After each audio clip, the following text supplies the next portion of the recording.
Good morning, folks. John Havlicek here with another edition of Common Grounds, where I hope that we can find some common ground and maybe we can make sense of all the news that's going on around us, and I can condense it down for you a little bit to weed out some of the nonsense that we really don't need to pay attention to so that we can pay attention and focus on the things that are important. So this series that I'm going to make, this video today and a few others, are in response to a suggestion that was given to me that I do something on public education and the private school voucher programs that we have here in Wisconsin and some of the other privatization efforts that have been underway here in Wisconsin for a number of years.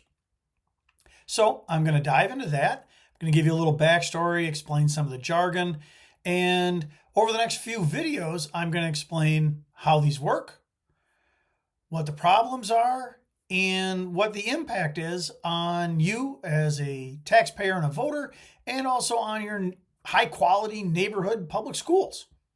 Okay, so for today's video, a little bit of a background on public education in our state and our country and how these vouchers got started and some things like that. So let's dive into it. First, I think the common ground that you and I have, no matter where you live, no matter how you vote, is that we want folks to be educated. I think it is kind of that promise in our country that everyone can succeed, that the circumstances of your birth should not, ordain your destiny, should not tell your future. It shouldn't matter where you're born, if you're born into poverty or wealth, if you're born into a secular or religious family, the color of your skin, things like that. That all of us should be able to partake in this promise of kind of the American dream of succeeding and having a productive and happy and fruitful life. And what I think is maybe left unsaid, but is absolutely true, is that education is the vehicle by which we accomplish those things. And that's not just me saying that. That goes back generations, centuries perhaps, that public education is really the vehicle for social mobility, for success in life, for social change.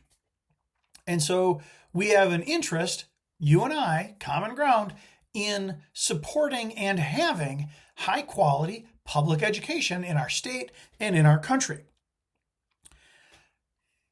But these private school vouchers and these other privatization efforts, whatever we call them, really threaten to derail that and threaten to keep that American dream out of reach of a lot of folks. And so I think a little background here is in order. There is a history of vouchers going back about 30 years here in Wisconsin. There may have been some other efforts around the country, but the first large-scale voucher effort was in Milwaukee. And I think it's been a failed experiment, but it was born, I think, out of this free market mentality that we have so much here in our country, that the market will solve everything, that competition will solve everything. And I think if we're talking about the NFL, maybe that's true. But when we're talking about public education, it shouldn't be about competition. So I think that was kind of a flawed premise. I think it was born, the voucher program, voucher system, was born out of a desire to prop up failing private schools. We've seen this across the state and across the country, that enrollment at private schools was going down. And in part probably because people said, my kids can go to a public school and get a great education for free. And so those schools were on the verge of closing, a lot of them, and certain legislators decided that they needed to prop those up. Okay. And then the third one, I think this is a way to privatize a common good, and to profitize that, to make money for certain people off of the common good. And I'm going to give you a quick example on that one, because I think it's really important to understand just what kind of money we're talking about here. So my own admittedly amateur research, I find that the U.S. government, the federal government, spends about $900 billion a year on defense spending, military spending in different shapes. About half of that, 50%, is spent or is given to, paid to private contractors. Okay, so it's not just the soldiers and paying them and providing for their families and things like that. It's things like buying guns and uniforms and jet fighters and missiles and things like that. Those are made by private contractors. And once we say the word private, we have to say the word profit. And there's a lot of profit to be made on $900 billion. On the other side, education at all levels, federal, state, and local, is a similar dollar amount, about $900 billion a year across the entire country.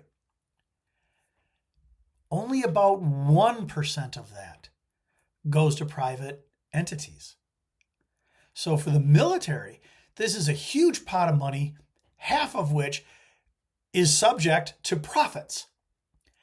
On the education side, it's a huge pot of money across the country, but almost none of it is subject or available for profit.